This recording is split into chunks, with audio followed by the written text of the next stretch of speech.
La Villa Bernasconi a accueilli dimanche 21 novembre l'écrivain Charles Juillet à l'occasion d'une lecture rencontre. C'est dans le cadre de l'exposition actuelle Trouvain que cette prestation a eu lieu. Charles Juillet ayant fait partie des artistes qui ont publié dans la revue exposée. Charles Juillet a participé à deux numéros de la revue Trou.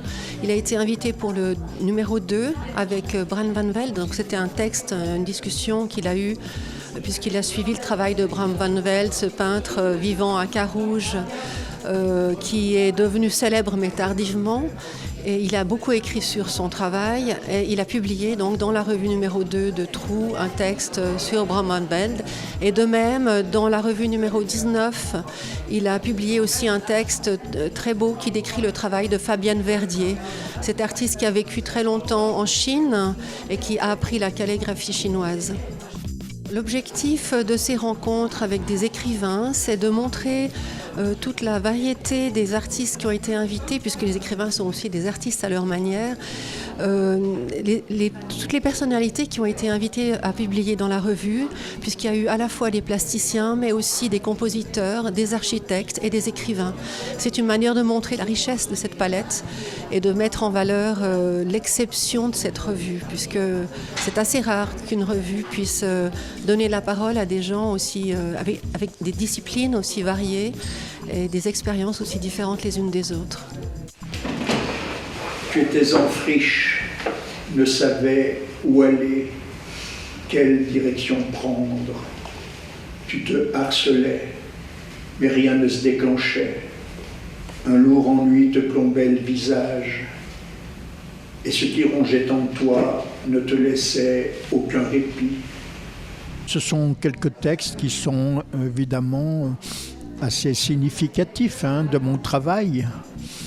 Donc il y a quelques proses, quelques notes de journal et puis des poèmes. J'ai travaillé pendant toutes ces années et j'ai quand même fini par comprendre certaines choses. Et une fois dans une revue, je suis tombé sur ces mots qui étaient peut-être de Françoise Dolto.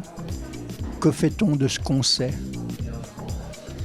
Et je me suis dit que peut-être parfois on peut donner aux autres, transmettre ce qu'on a un peu compris, amassé à force de travail et de réflexion.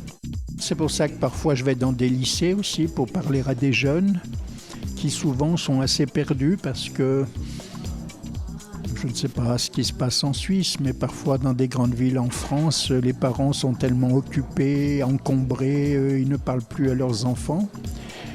Avec les professeurs, c'est la même chose aussi parce qu'eux-mêmes sont surchargés de travail, donc ils ne sont pas disponibles. Et parfois, ces jeunes n'arrivent pas à trouver des adultes avec lesquels ils pourraient s'entretenir de leurs problèmes. Voilà, ma foi, j'essaye un peu de répondre à leurs questions. La lecture de Charles Juillet ce soir, c'était pour moi un moment de partage intense avec quelqu'un qui a une recherche très profonde de l'essentiel, c'est-à-dire qu'il va au cœur du fonctionnement de l'humain. Et sa quête, c'est une quête de soi-même. Et puisqu'il fait cette quête pour lui-même, forcément qu'elle nous rejoint aussi tous dans nos recherches personnelles.